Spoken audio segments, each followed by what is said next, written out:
your feelings on Bitcoin, NFTs, and other digital assets or investments? Are they a short-term trend, or are they here to stay? Give a recommendation, but I think they're here to stay. And here's the way I look at it. In the internet bubble, Amazon went down like 98%. Amazon, like the world's biggest company, Amazon went down 98%. All right, there's going to be crashes, there's going to be burns. A lot of them aren't going to make it, aren't going to work.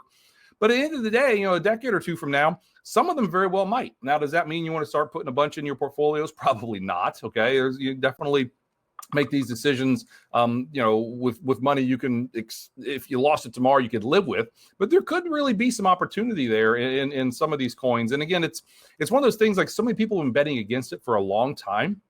These cryptocurrencies. I mean, look what China's done. Just the last few weeks, China's cracked down on the people that are trying to mine these coins. Yet it's not going away. So again, it's not a recommendation, but again, I think it's like the internet, where we had no idea. Like I can, control I'm 6 miles from my house. I can open my garage door from my phone right now. Who thought of that with the internet 20 years ago? Where these things can go, you just don't know.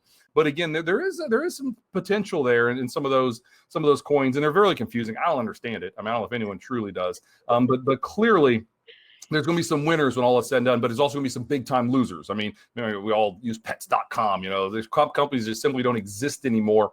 But then there's the winners, and that's that's kind of a market, I guess, also. Yep. Yeah, I think that's a very apt way to put it. Brandon, I know that you said you had a couple as well. Just and with just one more. So, one of our longer term themes is just the amount of innovation and technology and disruption. Can you just talk on that a little bit on just, and similar to what you had said, right? I mean, Amazon sold books 20 years ago, and now they're the biggest company in the world.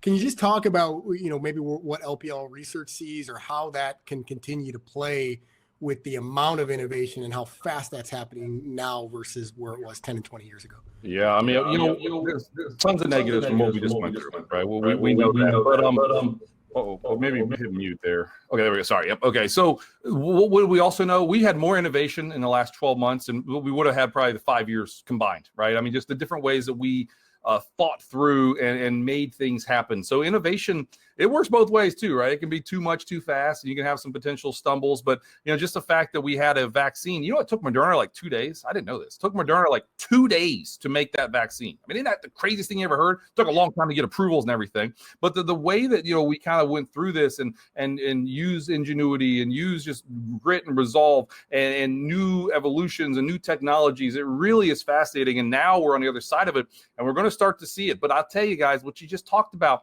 one of the negatives is how fast we are going, right? I do a lot on social media. You can follow me on Twitter, this and that. I mean, there's so many opinions. There's so many things flying around. What really matters, right? I mean, you can get lost in the shuffle of all the stuff that's happening. And I love what's happening, but I think also you got to be smart.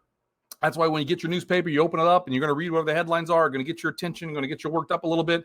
That's normal, but you have to kind of decipher, this is a long-term investment. It's a long-term horizon. If I think stocks are going to be higher 10, 15 years from now, I shouldn't be panicking because there's a 6% correction because of whatever the news of the day is, to use that as an opportunity and keep going. So it's a fast world, but sometimes we got to think slow to make it successful. And that's, something I try to do every day, and I'm the guy running around out of breath half the time. So I need to work on that just as much as anybody, I'll admit.